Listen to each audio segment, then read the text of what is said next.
Welcome all in വണ്ണിലേക്ക് എല്ലാവർക്കും സ്വാഗതം. ഞാനിന്ന് ഒരു കൊഴുക്കട്ട ഉണ്ടാക്കി കാണിക്കാം. നല്ല സോഫ്റ്റ് കൊഴുക്കട്ട. അതിനായിട്ട് ഞാനിവിടെ റേഷനരിയിലെ കുത്തരി വാങ്ങി തലേ ദിവസം വെള്ളത്തിലിട്ട് കുതിർത്ത് പിറ്റേ ദിവസം വാലാൻ വെച്ചിട്ട് അത് മിക്സി ഉണ്ടല്ലോ, പൊടിക്കുന്ന മിക്സിയിലിട്ട് നന്നായിട്ട് പൊടിക്കണം. തരിതരിയായിട്ട് പൊടിച്ചാൽ പോരാ, നിങ്ങൾ ഉരുട്ടിയെടുക്കാൻ പാടാവും. അപ്പം നന്നായിട്ട് പൊടിച്ചെടുത്തിട്ടുണ്ട് ഇവിടെ.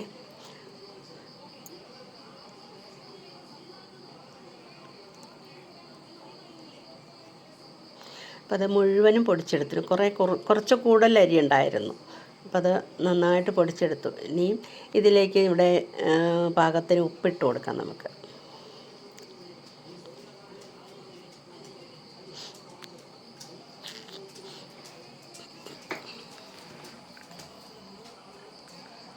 കുറച്ച് കൂടുതലുള്ളതുകൊണ്ടാണ് ഞാൻ ഇത്രയും ഉപ്പിടുന്നത്.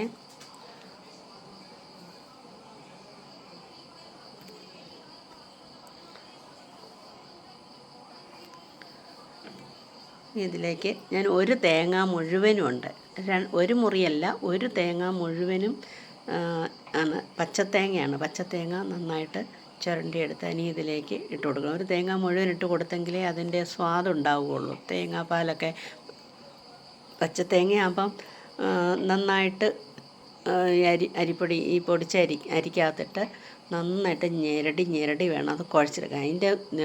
അതിൻ്റെ ആ തേങ്ങാപ്പാലും കൂടെ ഇറങ്ങണം. പിന്നെ അത് കൂടാതെ തേങ്ങാവെള്ളം ഞാൻ എടുത്ത് വെച്ചിട്ടുണ്ട്. ആ തേങ്ങയുടെ വെള്ളം, പച്ചത്തേങ്ങയുടെ വെള്ളവും കൂടെ ഒഴിച്ചു കൊടുക്കുകയാണ്.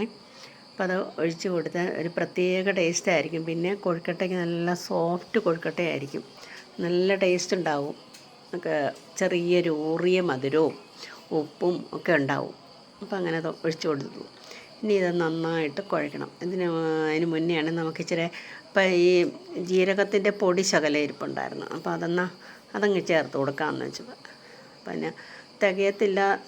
ജീരകത്തിൻ്റെ പൊടിക്ക് അത്ര സ്വാദുണ്ടാവില്ലല്ലോ. അതിലും നല്ലത് കുറച്ച് ജീരകവും കൂടെ ഞാൻ ഇതിനകത്ത് ചേർത്ത് കൊടുക്കുന്നുണ്ട്. പിന്നെ ഇത് നന്നായിട്ട് കുഴച്ചെടുക്കണം. ഈ രീതിയിൽ കുഴച്ചെങ്കിലേ നല്ല മൃദുവാകത്തുള്ളൂ.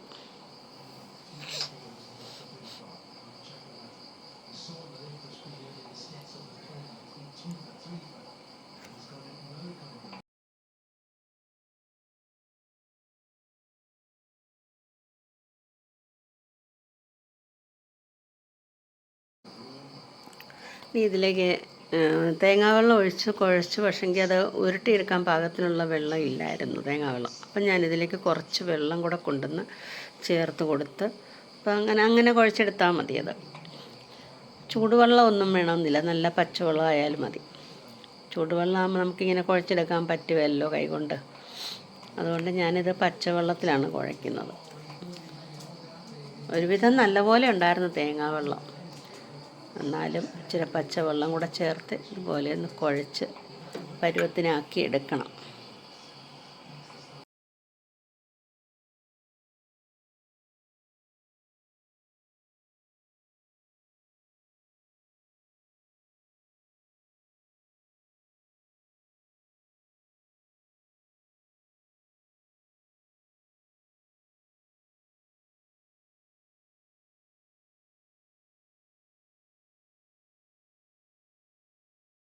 ഞാനിനി ഇതിലേക്ക് ശകലം ജീരകം, കുറച്ച് മതി, ഒരു സ്പൂൺ മതി, ഒരു ടീസ്പൂൺ അല്ലെ ഒരു ടേബിൾ സ്പൂൺ അത്രയും ജീരകം എടുത്ത് നന്നായിട്ട് ഇങ്ങനെ കൈകൊണ്ട് ഞെരടി ഇങ്ങോട്ട് ചേർത്ത് കൊടുത്ത്, അതും കൂടെ ഇതിൻ്റെ ഒരു പ്രത്യേക ടേസ്റ്റല്ലേ ജീരകത്തിന്. അപ്പോൾ ആ ടേസ്റ്റും കൂടെ ഇരിക്കട്ടെ എന്ന് കരുതി ഞാനതങ്ങനെ കുഴച്ച് കൊടുത്ത് ഉരുട്ടിയെടുക്കുകയാണേ. ഇത് പാകത്തിനൊന്ന് കുഴച്ചെടുക്കണം. കൊഴുക്കട്ടയ്ക്ക് ഇത്തിരി വെള്ളം വേണമല്ലോ. സാധാരണ അരിയല്ലേ, അത് വെന്ത് വരുമ്പം ആകുമല്ലോ. ഇപ്പം ഈ പാകത്തിന് കുഴച്ചെടുക്കണം. ഇങ്ങനെ ഉരുട്ടിയെടുക്കണം ഈ വലുപ്പത്തിൽ. ഇനി ഇതുപോലെ ഓരോന്നായിട്ട് ഉരുട്ടി അപ്പച്ചെമ്പിലേക്ക് വെച്ച് കൊടുക്കാം. ഇഡ്ഡലി പാത്രത്തിൽ അപ്പത്തട്ടുണ്ടല്ലോ, അപ്പത്തട്ടിനകത്ത് വേണം വെച്ച് കൊടുക്കാൻ. അങ്ങനെ ഇത് മുഴുവനും ഉരുട്ടി ഉരുട്ടി ഉരുട്ടി എടുക്കണം. അങ്ങനെ ലാസ്റ്റിലത്തെ ഉരുളയും കൂടെ കൊണ്ടുവയ്ക്കുകയാണേ. ഇതടച്ച് നമുക്കിന്ന് 15 മിനിറ്റോളം വേവിക്കണം. ഇനി വേണ്ടത്, ഞാനിവിടെ വറ്റൽമുളക് ഒരു 10-12 വറ്റൽമുളക് എടുത്ത് വെളിച്ചെണ്ണയിൽ ഒരുവിധം നല്ലപോലെ ഒന്ന് മൂപ്പിച്ച് എടുത്തിട്ടുണ്ട്. അതിൻ്റെ കൂടെ തന്നെ ചെറിയ ഉള്ളി ഉണ്ടല്ലോ, ചെറിയ ഉള്ളിയും കൂടെ കഴുകി വൃത്തിയാക്കി തൊലിയെ കളഞ്ഞ് വൃത്തിയാക്കി എടുത്തിട്ടുണ്ട്. ഇനി അതും കൂടെ അതിനകത്തേക്ക് ഇട്ട് കൊടുക്കുവാണ്. ഒരു മുളക് ചമ്മന്തി ഉണ്ടാക്കണം അതിന്.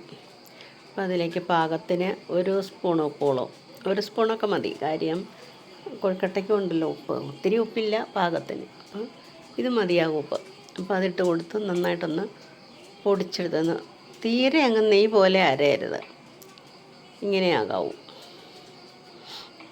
അങ്ങനെ അരച്ചെടുത്തിട്ടുണ്ട്.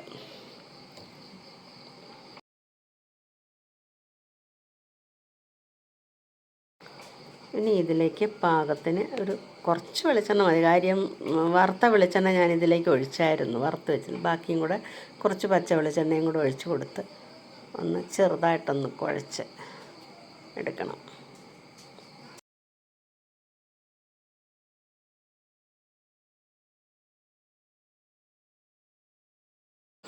ഇനി നമുക്ക് കൊഴുക്കട്ട വെന്തോന്ന് നോക്കാം. അപ്പോൾ ഇത് ഒരെണ്ണം എടുത്തൊന്ന് മുറിച്ച് നോക്കാം, അപ്പോൾ അറിയാൻ വെന്തോന്ന്.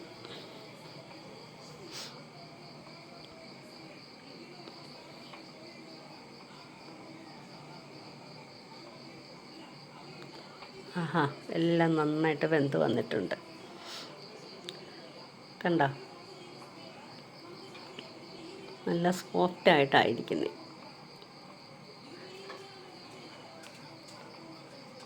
അങ്ങനെ കൊഴുക്കട്ട ഉണ്ടാക്കി നിങ്ങൾ ഇതുപോലെ ട്രൈ ചെയ്ത് നോക്കണം. എല്ലാവർക്കും എൻ്റെ ഈ വീഡിയോ ഇഷ്ടമായെങ്കിൽ സബ്സ്ക്രൈബ് ചെയ്യണം, ലൈക്ക് ചെയ്യണം കേട്ടോ, കമൻറ്റ് ചെയ്യണം. അപ്പോൾ ഓക്കെ, ബായ്.